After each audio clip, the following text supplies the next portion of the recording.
Teorias da conspiração, fake news e outras desinformações e o papel da igreja nessa história. Fica comigo hoje porque eu vou contar algumas coisas para vocês que talvez sejam novas no meio dessa história que já está tão batida. Só uma opinião, reflexão. Olá, eu sou Victor Fontana, esse aqui é o meu canal, ele pode ser um pouco o seu também. Para isso, se inscreva nele, assim a gente faz parte da mesma comunidade. Quando você deixa o seu comentário, você também produz um pouco de conteúdo nesse espaço na internet, que acaba sendo um pouco o seu também. Seu comentário é sempre bem-vindo. E dá uma olhadinha nos links na descrição sobre como a gente pode te ajudar melhor a lidar com a igreja, lidar principalmente com a compreensão bíblica. Nós vamos falar um pouquinho de teorias da conspiração, fake news, a questão da verdade, da mentira, etc.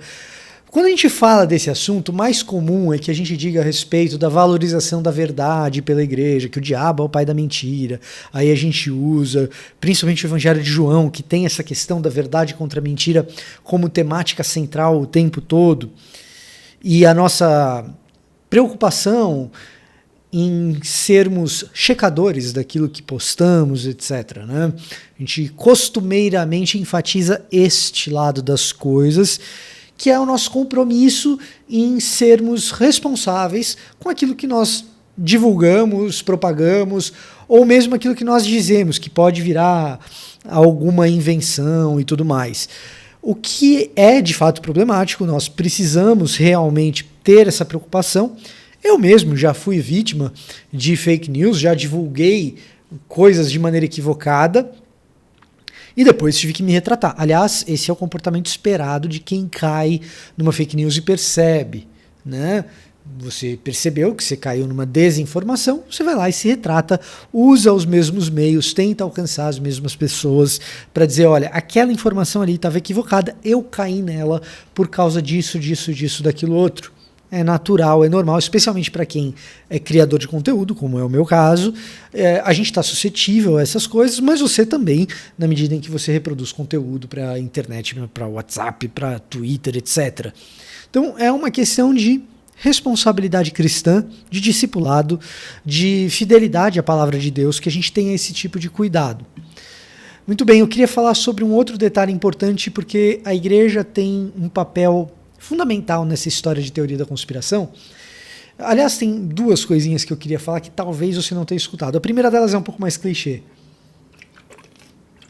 que é a seguinte: aparentemente, o nosso público de igreja é bem suscetível a cair em teorias de conspiração, a imaginar, enxergar teorias de conspiração o tempo todo. Você que é mais velho, assim como eu sou, está começando a ficar com barba branca, assim como eu, daqui a alguns natais eu já posso me vestir de vermelho e entregar presentes para as crianças, né? Numa outra fake news histórica sobre o Papai Noel, talvez? Não. Depois você procura aqui no meu canal a verdadeira história do Papai Noel, que é um tanto interessante. A gente é um pouco injusto com o bom velhinho.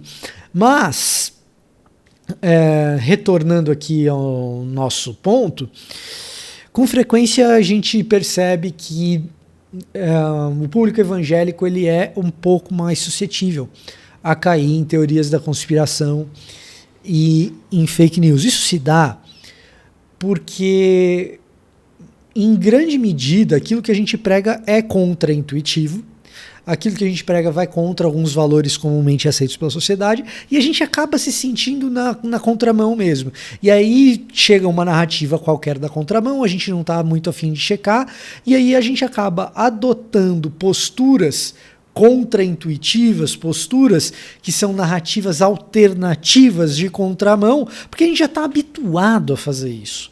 Só que uma coisa é você ir na contramão da sociedade porque você abraça o evangelho. Outra coisa é você querer ir na contramão dos fatos. Isso é outra coisa.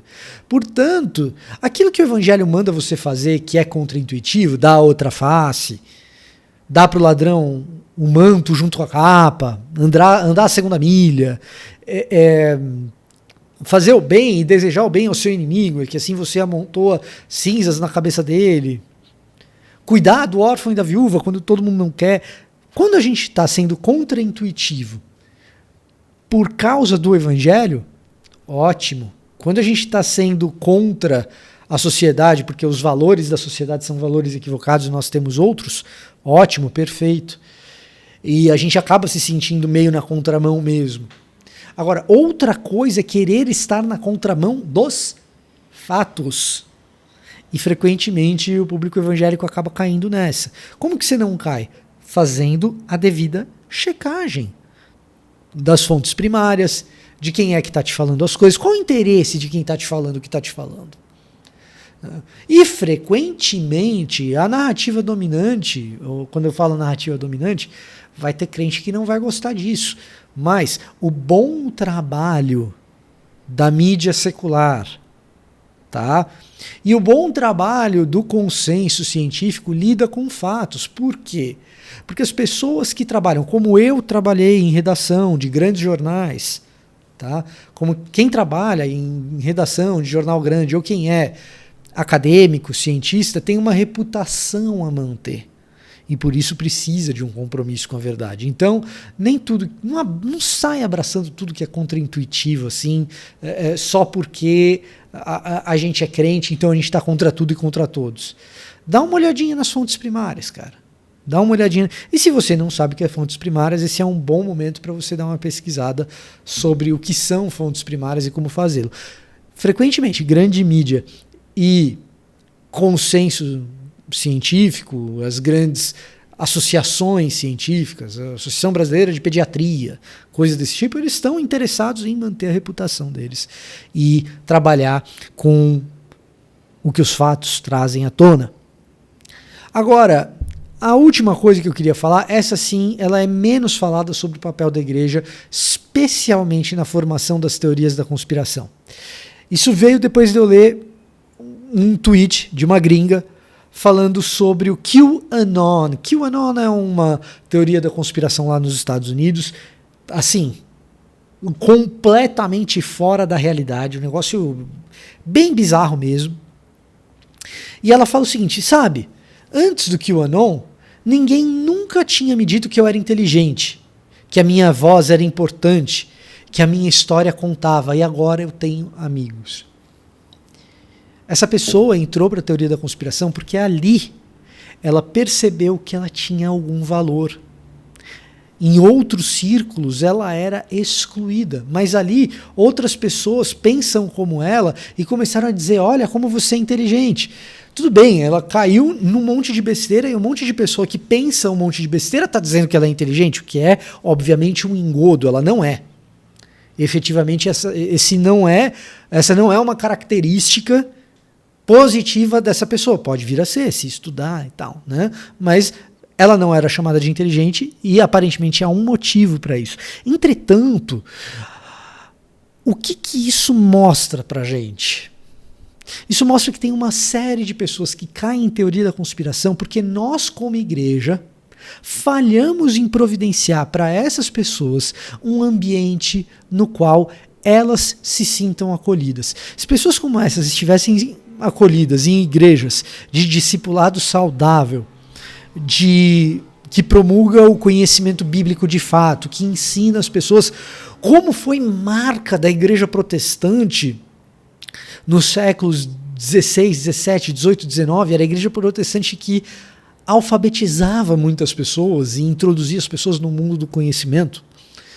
Se uma pessoa como essa moça fosse acolhida corretamente pela igreja, talvez ela estivesse numa comunidade evangélica e não dentro de um fórum de teorias da conspiração, como é o QAnon, que é uma teoria da conspiração grave. Portanto, o nosso agir como igreja, a nossa predisposição a abraçar quem ninguém quer abraçar é fundamental para que menos pessoas caiam nessas conspirações. Esse era o papo que eu queria deixar contigo. E isso daqui é um pouco da nossa falha como comunidade de fé. Nossa comunidade de fé precisa abraçar as pessoas, mesmo aquelas que têm um papo meio desagradável, né? Mesmo aquelas que ninguém quer abraçar. Aliás, é justamente essas que ninguém quer abraçar, que nós somos chamados a abraçar como algo contraintuitivo contra o status quo, contra a corrente social comum de exclusão, de deixar de fora quem é mais chato, quem pensa... Isso sim é obedecer o evangelho, tá certo? Esse era o meu papo para hoje.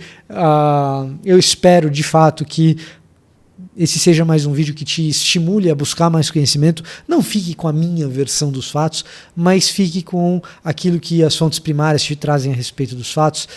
Eu vou ficando por aqui. Se você gostou desse vídeo, deixa o seu like e até a próxima.